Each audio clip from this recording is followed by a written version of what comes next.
Hey flower friends, it's Marlene from Marlene's Flower Farm, and today I am going to give you a tour of the July garden. So with this tour, mainly my goals are to document what the garden looks like, what I want to do differently next year, what I've learned this year, and to give you a tour. Everything has kind of bloomed a lot um, just in this last month. Originally, I was going to start my CSA subscriptions. I had advertised them as starting at mid-July, uh, but by June 29th, I already had flowers to a lot of Snapdragons to start selling. So I actually moved up the beginning of my CSA to, I believe, July 5th, like right after or right before. Actually, no, I think it was like July 1st or 2nd, that 4th of July weekend. So I am growing about 8 to 900 square feet. I keep adding.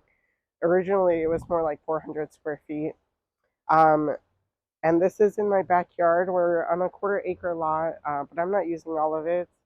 We do have some really big trees here, so we do get plenty of shade, which is nice if we're being out here, but not so great for the plants sometimes. But I did plant this. Oh, I just saw a butterfly. Oh my goodness, that's so exciting. Okay, we never had like butterflies. We didn't have a lot of bugs here when we moved in. It was just plain landscaping. But I was hoping with this, with starting a lot of perennials, to put them into my landscape and then save space in the what I call the field or the flower farm for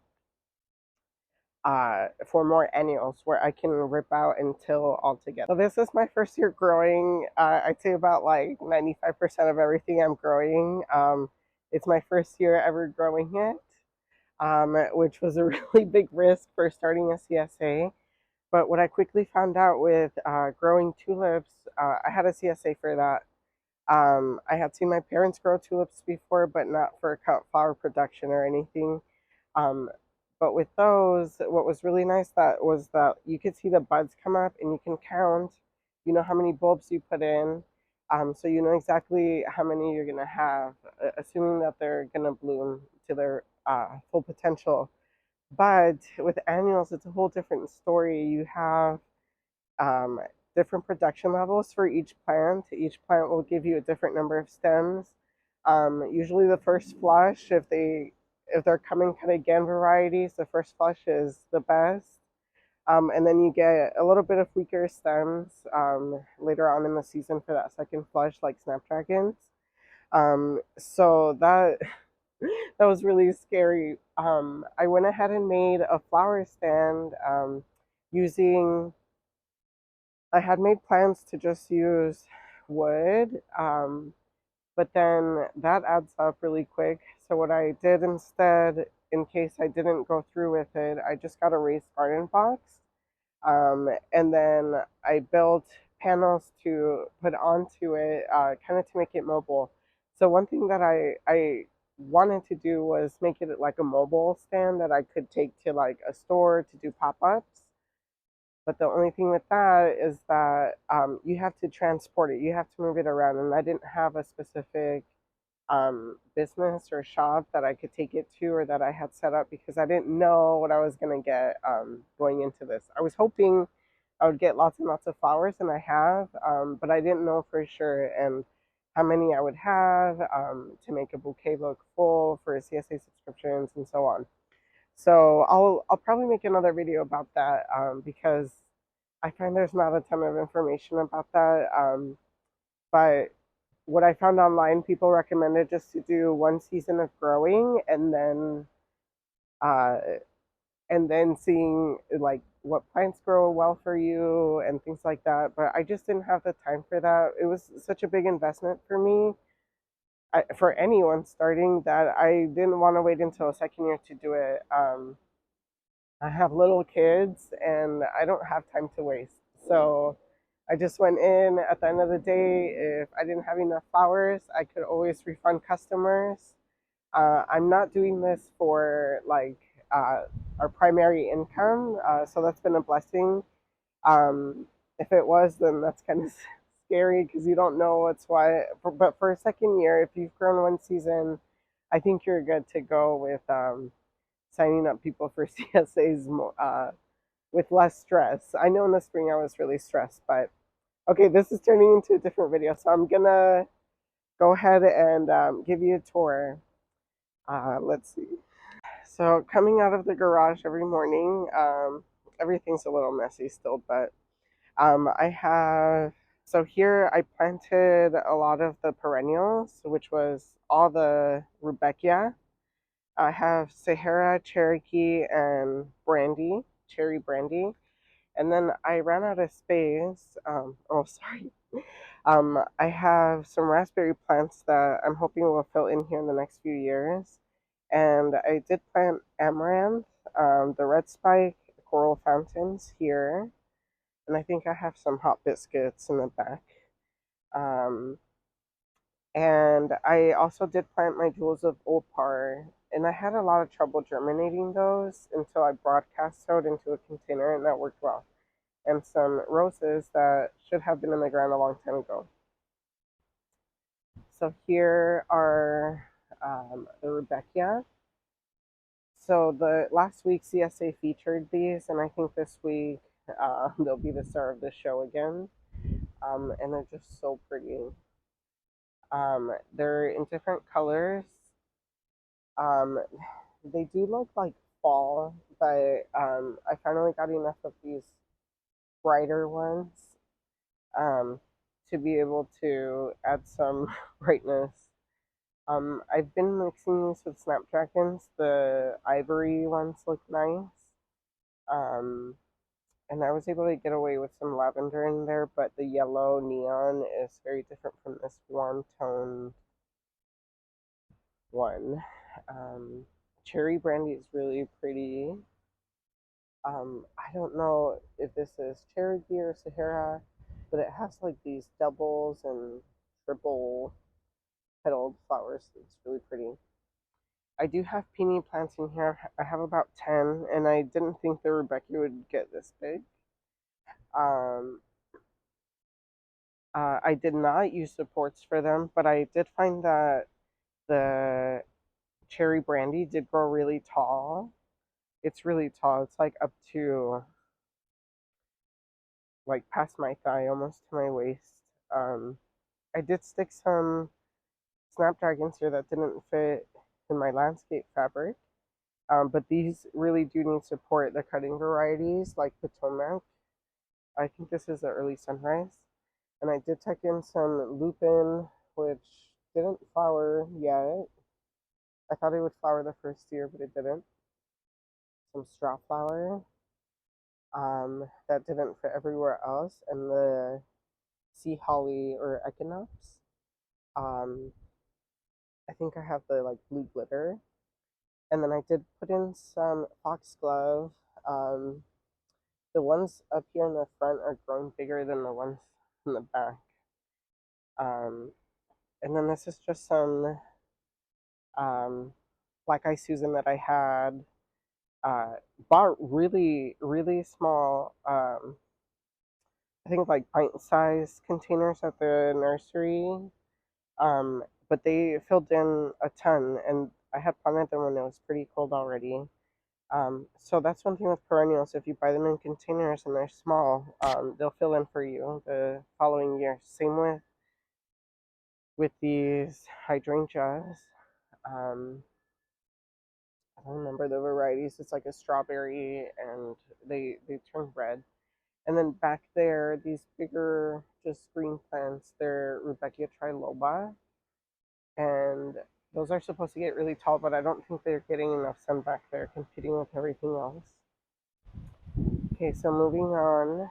I'm trying to make a path here, but it didn't really work.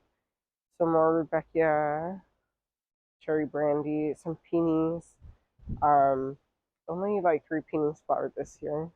And then, wow, this looks like almost like those Scabiosa flowered zinnias. Pretty. Um, Back there I have some daffodils, and in my landscape I have daffodils. that I put in, and tulips. Okay, so that's the area up against the house. And here's a pretty David Austin rose. I think this is Real Doll.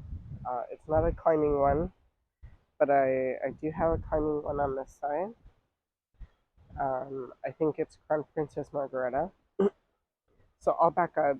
Going into the garden, I transplanted some chamomile that didn't, I just chose the wrong time to do it. And some Shasta daisies here that are filling in. And then I had to make more space for some yarrow here. Everyone in my area has been harvesting yarrow for the last 3 weeks, uh, but I haven't because I transplanted them too late. And the first area I transplanted to didn't have enough sun. Um, so yarrow likes full sun. And here I have some lilies that I picked up from Costco, and they're doing good. I had put them in a different area, but the squirrels dug them up and ate them. And some gladiolas. I didn't do succession planting because I didn't think I had enough plants. Um, but I kind of wish I had tried succession planting.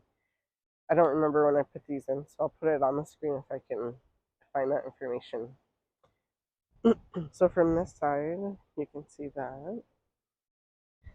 And I am a really busy mom with my kids. And it amazes me what just like an hour a day of work can do, and that's how this whole thing came to be. I have some amaranth there. I still have to transplant. I don't know if it's too late or not, but I know it grows quick. So hoping for more fillers because that's what I ran out of. So on this side, I have my dahlia, uh, really long row or patch. It's almost, or it's a little bit bigger than 4 feet wide, maybe 4.5. I wish it wasn't that wide, but that's the space I have to work with and to maximize. And I did interplant some marigolds, the white swan, and I don't remember which one this is, but it's a tall variety from Johnny's. And then I ran out of room, so I did add some zinnias like along the path. Okay, so this little patch here is my sweet pea patch. There were way more blooms. Uh, they're slowing down a little bit, I think because it's warm, but I know Spencer varieties do well in the heat, or they can tolerate it. And I just cleared this bed from those poppies that I had in my last video. They were the breadseed poppies. The Icelandic poppies are getting enough light, so they're putting out buds still. I had popped in some feverfew. I didn't think they were going to make it, but they did, even in that crowded space. I have like about 9 plants here that I didn't have anywhere to put, so I just stuck them somewhere and it actually worked. Um, so I need to add some more netting up there for them to climb up. I haven't been able to use this in cut arrangements anymore because I have thrips on there. I've been waiting for the right weather to spray some Captain Jacks. That's the recommendation I got from people. It's OMRI organic, but it does have spinosad, so it is a pesticide. So in this first raised bed, I still have my blue anemones. I had planted 25 corms, the Mr. Fokker from Longfield Gardens, and they're still blooming. The color is not like as blue as it was when I first got blooms from them. I planted these out in April, which it's kind of late, but that's when they should. And these are ready to pick. As you can see, the color is like I can put my finger there, so it's ready to pick. And I don't know. I think anemones grow in the vase because that's what I've been noticing. And as you can see, I don't have like consistent colors. Some look more blue, some more violet. I even have like a more washed out one. And I do have like a squash plant or zucchini back there. Chives, some oregano, and tomatoes. So, oh, the other thing is I have some stock plants here. but this stalk, it's getting beefier or like more full, and I've only had like two stems bloom from that. So I don't know. The stalk takes up space, and I think I need to work on learning how to grow that before dedicating like a full space to it. So these are all the dahlias. I think I'll make a separate video going over the different varieties that I planted. I did win some from a giveaway, or two giveaways, and that was a big help because it doubled my stock. And I did start some from cuttings and then from seeds from Florette's Beast Choice. Those were my first two bloom that I started in January. Here I have some amaranth, the red spike one. This is probably way too crowded, but from what I read, amaranth is a good kind of trap crop to take thrips and um, beetles and stuff away from the dahlias. And then here we have the second seedling that I got from Florette, and it's changed color. It's washed out a little, and it's a double, so it's great, but open center. And this one has a ton of buds, so that's good, but they're not, stems are not very long. Um, right now, I can just use any flowers that I can get. I'm not at the breeding stage. And then this was the first seedling. It does change color too. Okay, so that's that row and some zinnias like in the corners. The second bed is just veggies, tomatoes, peppers.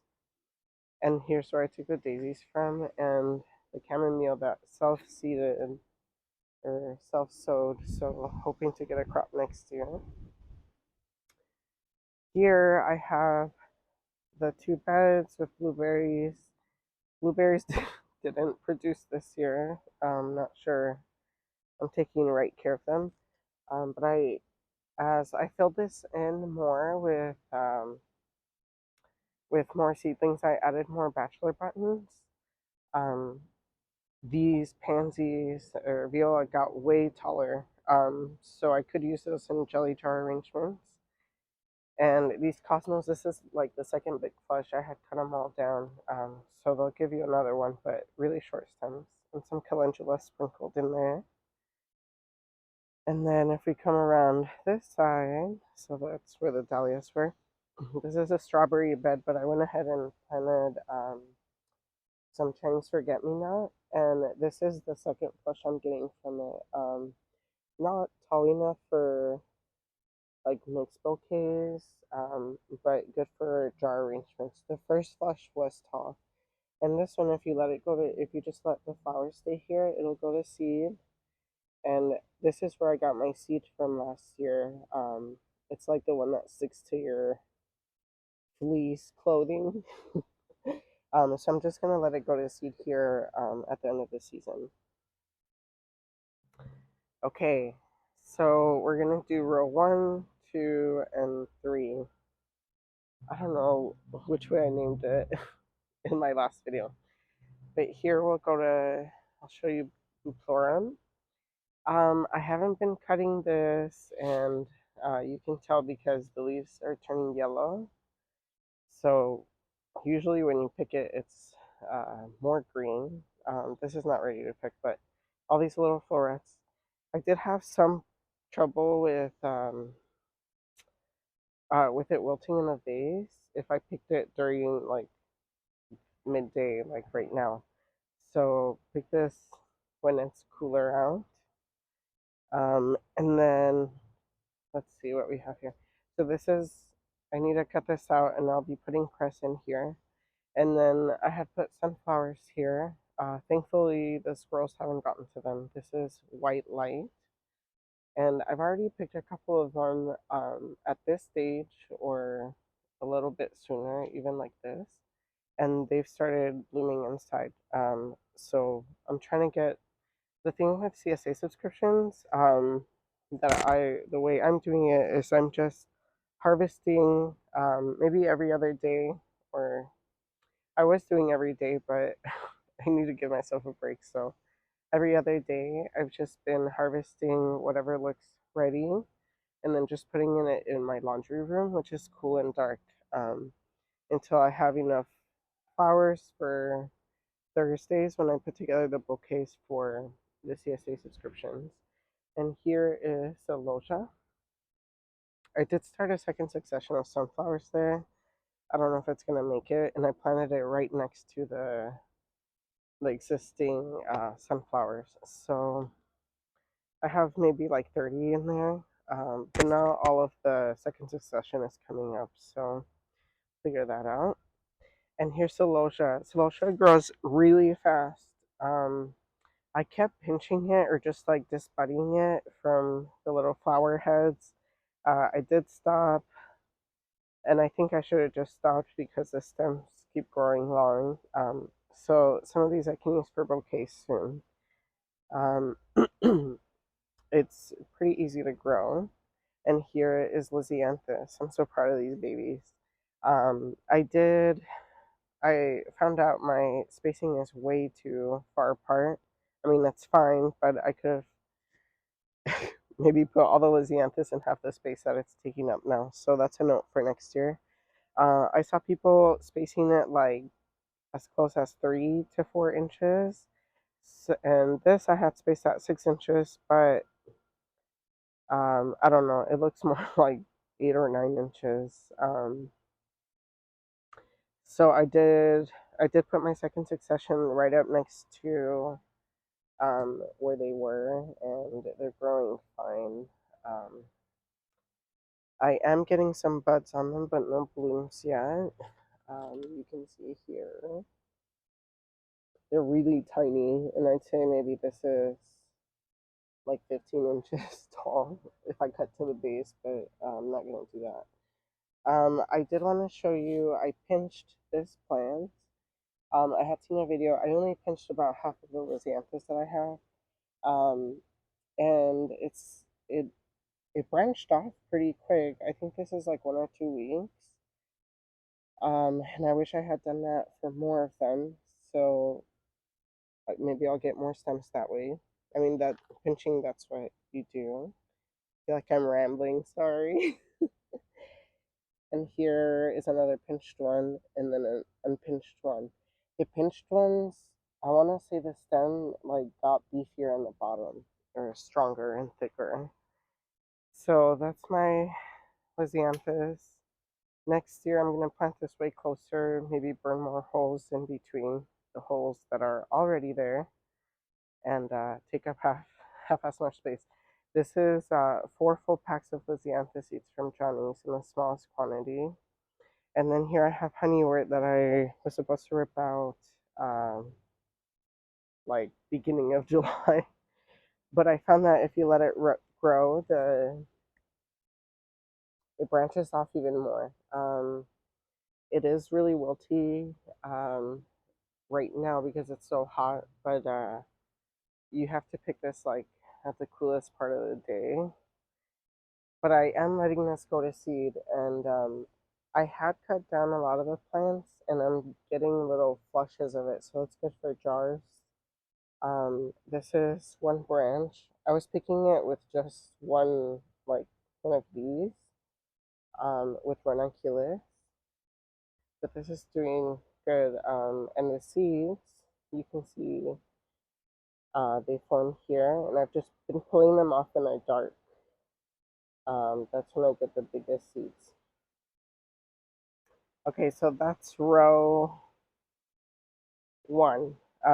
I do need with the seeds that I've been collecting, I was able to germinate it. And honeywort grows pretty quick, I think like 60, 70 days.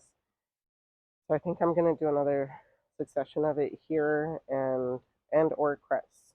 Okay, so I'm back here and we're gonna go down the middle row, or row 2.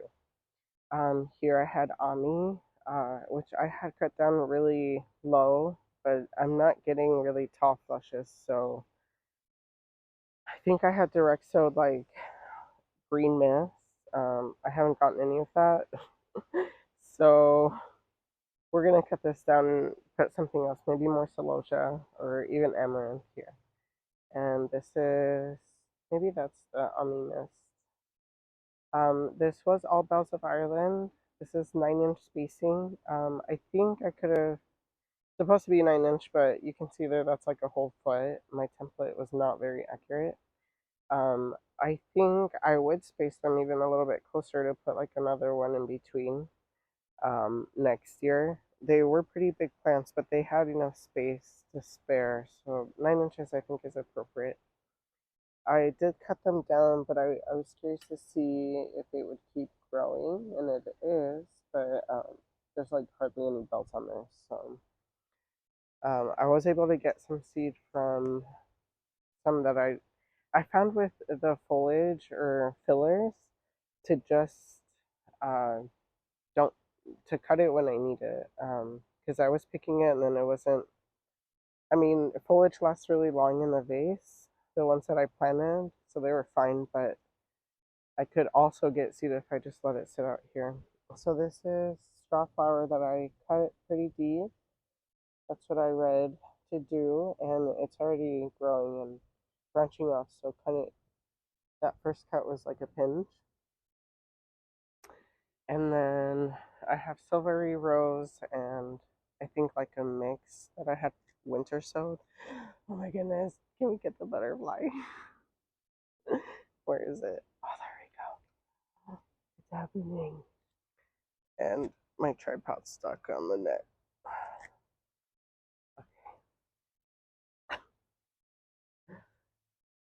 There it is. It's working. The garden is working. Okay, time to focus. Here I have scabiosa. I have salmon scoop and Fata Morgana, and this is blooming really quick. This was not this open at all. This was yesterday. This was maybe like this stage with one petal, and then today it's ready. And then same with this. This was not like this yesterday. It's really pretty. So I'm excited to have that.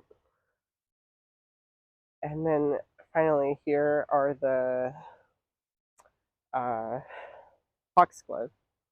I planted two little rows, like 8 or 9 plants of the Dalmatian peach, and I'm getting little side shoots here. That's cute.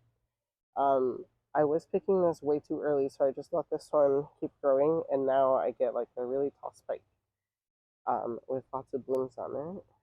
But as you can see, uh, they're wearing off, but it's really pretty. I had seen people in that area that planted them outside. I think like out in April, and they were getting blooms sooner than I did. It's almost end of July, and I'm like maybe a third of the plants still haven't bloomed, but they're coming. And I know it's a come and cut again one, so we'll just leave it there. And these little bushes are feverfew. I'm already starting to get that little second flush, but it's so short. That's like 6 inches. I did leave some here that I didn't end up using for bouquets, but I wanted to get seed from it to see if I could grow some for next season. This is a perennial in my area. I think more of a tender perennial, but I'm hoping. The thing about this landscape fabric is with these perennials, like if I wanted it till under, that's going to be a challenge or a little bit more cumbersome. So I think next time, like I would just plant this out where I have the poppies or where they're just going to come back. Oh, watch this little butterfly. Oh my goodness. We never had butterflies at our house before until this garden. So worth it. Okay. Okay, focus. And then here I have status. I did the Forever Happy from Johnny's, which turned like into this pinky, and it washes out into like a nice pink. Here's a Forever Blue. I don't like it. It's so strong, but for market bouquets, it works. like to create contrasting colors. And here I have, so I paired it with the Rudbeckia. And here I have Starflower, stellata. So Scabiosa stellata. It's like Scabiosa, and then it drops like all its petals. Oh, and then you get these seed pods. And this is great for dried flower. I haven't used it in my arrangements yet, but it's the nice thing about a dried flower and straw flower is you can use that at your convenience. So maybe when I don't have as many flowers, I can stick that in. And here I have a little patch of Nigella. I really should have planted this like further north, or no, south, to get more sun. It's really short. I've seen it get taller, but it's a cool flower, and it didn't bloom for me until July. It's been really good for pops of blue. I have some Jekyll blue ones. Um, this is, I can't remember the variety name, Delft blue maybe. So this is a second flush I'm getting. The first flush is done. And it was a really good producer, like 20 stems a plant. And then here I have my zinnias, which I was really excited for, but I'm really worried now because there's powdery mildew everywhere. I was kind of overhead watering, but trying to just water at the base because I don't have a drip line in. But these are the Queenie line series. I don't know what the difference is between Queen and Queenie. It might be the same. And these are getting ready to pick. Yep. This is the first flush. It took kind of a long time. I'm not sure why.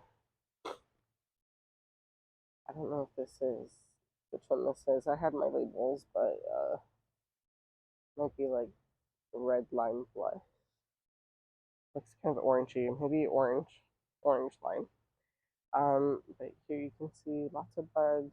I did just bud when I saw really short stems. But powdery mildew. I talked to some people and they said they don't get it till like September, and that's been my experience except this year. And I have seen some Japanese beetles, just two, um, and they've done their damage. So here's more. I think this is, I don't know that I have Oklahoma pink or if this is Oklahoma. I think this is Oklahoma salmon. And then I did have some Dawn Creek seeds that I was able to get through a giveaway. I'm so grateful for them. They're really pretty. Um, I want to bag them so that I can save seed for next year. And here, I did want to avoid growing orange ones. So on this third row, I have more zinnias. And they do get a lot more shade than the rest of the fields, so I think my second batch is going to be maybe where the green mist or the Ami was. So I'll go to the, we're at the end of the third row, I'll just continue here. Here is Cosmos. I've been able to get some stems off of this, so that's nice, but I only planted about 4 plants of each variety because I couldn't decide which ones to do. I've only used them in a couple of bouquets, not a ton. I wish I had spaced them closer. This is the 9-inch spacing template that I made, but I don't know. There could be another one in between. I don't know. There's a ton of like all varieties in there that I could get my hands on. I think this is Anise Hyssop, and then more zinnias here, and some marigolds. It's like all the random plugs I had. And then here I have, this grew really took off. Um, this is Daucus, or what's it called? Dara, the chocolate lace flower. And this is way better than the Ami. Maybe I'll just do this next time. Like forget the Ami. um, Maybe I just grew the wrong variety. And then this is phlox that's finally starting to put on really long stems. Like I could use this in the next bouquet. I have creme brulee and cherry caramel. I think this is a cherry caramel and a creme brulee. And these are putting on so many buds. So this one I had to germinate, I think, in the dark, from what I remember. And when I first got the first stems, I really had to pinch them, but they put them on, and this could be spaced way closer.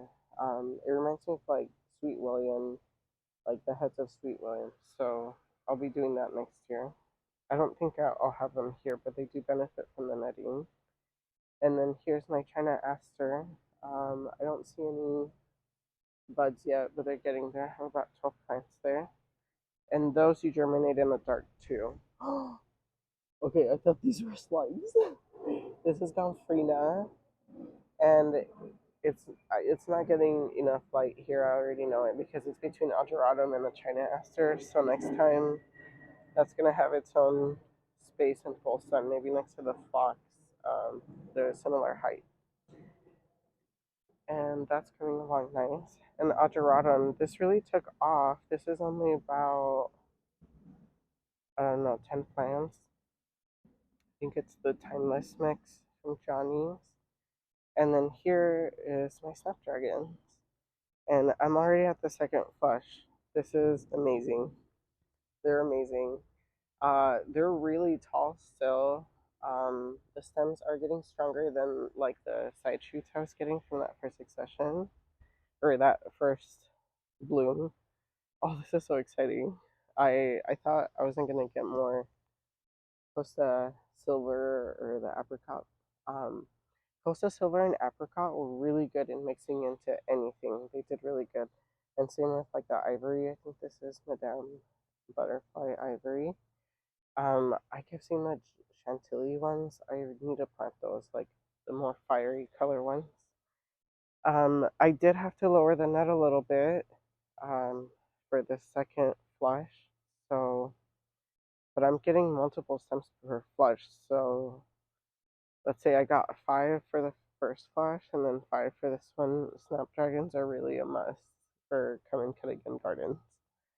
Okay, so that's it for my 3 rows, and I'll take you across the yard for the sunflowers. Okay, so here is some birds netting with the sunflowers because last year the squirrels ate my sunflowers, but they're doing okay this year. This is the branching panache. I got these all from Select or Sunflower Selections. Um, Floret has these varieties too, and they recommend them, but they're under, some of them are under different names. Really didn't really come up.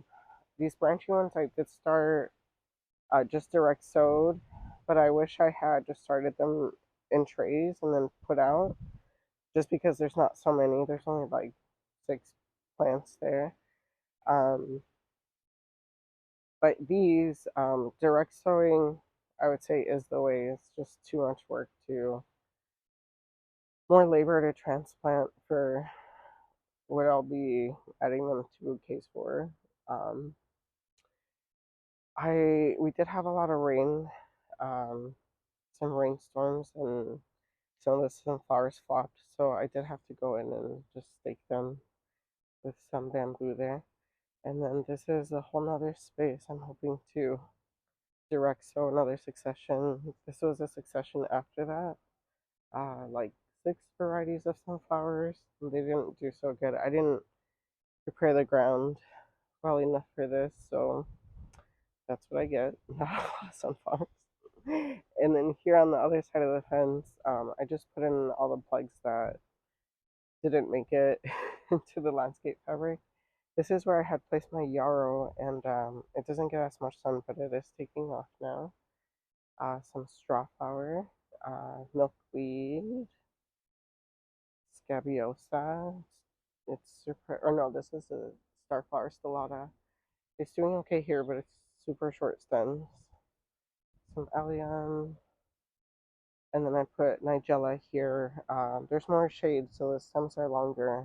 So maybe we'll put some there. And Scabiosa, it just grew fine. That's supposed to be a perennial in my area.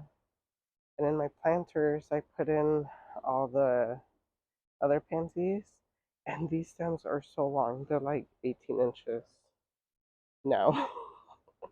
So that's really nice. And the coleus one in there too that I pinched. And I'll take you to the other side of the house, here in the backyard for the rest. Okay, so here I have my Rudbeckia, Indian Summer. I have some foxglove that I put in here because I had run out of room. And it's doing way better here, more space to grow, and it's a perennial, so it should come back. I did plant Camelot, the Camelot series, because that one flowers your first year. Other varieties like Excelsius, or Excelsior, can't remember. Those act more like true biennials, where they come back, or they flower the second year. But I am starting more foxglove to put in this fall, and then hopefully get blooms earlier in the summer next year. These are Indian Summer. I'm in the second flush, and they just keep reducing. The blooms are just a little bit smaller, but they act as focal flowers, like sunflowers, in arrangements. And then the salvia, I've been cutting, not really using in arrangements, um, but it keeps growing. So if you pinch it, it'll keep growing. And then some echinops. I still haven't gotten anything off of that. More jewels of opar, and then hot biscuits, amaranth. I'm still not getting like stems yet. Some boxwood, more foxglove, and here is mountain mint. This is my first year growing it, but I had enough stems that or I haven't used it in arrangements either. Um, it has that square stem, so it's like salvia and bells of Ireland, like they have those square stems. Okay, so this is mountain mint, and it's like bells of Ireland, like the square stem, and salvia. I highly recommend pinching this, so that you can, and planting it close together. I don't know, this is like 2 inches apart, so that it holds up together, and I haven't had to use netting yet. Um, so maybe I'll use that soon. And then here is a succession of snapdragons, that I started back in April when I was panicking about not having flowers because everything was so short. Um, I will be doing this again next year. Maybe more fall colors or jewel tone colors, but I did plant a lot of white because, the ivory ones, those do really well in arrangements for me to book them up. Um, Something happened with the microphone. I think, it disconnected or died while I was doing this video. But basically, this is just the tour of the July garden, filmed July 20th. And I would love to hear in the comments, if you've had better luck with some of the plants that I showed you, or what other really reliable foliages that you've grown in your garden. That's one thing that I'm really struggling with. I thought I planned for enough foliages and fillers, but I don't know, it just didn't work out as planned. A lot of the foliages that I did have were just a one cut and done. Um, so I am looking for repeat, come and cut again foliages, which I haven't really found.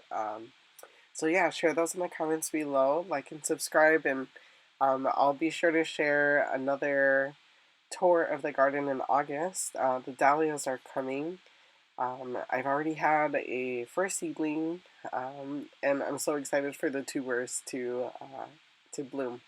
But I'll see you again next time.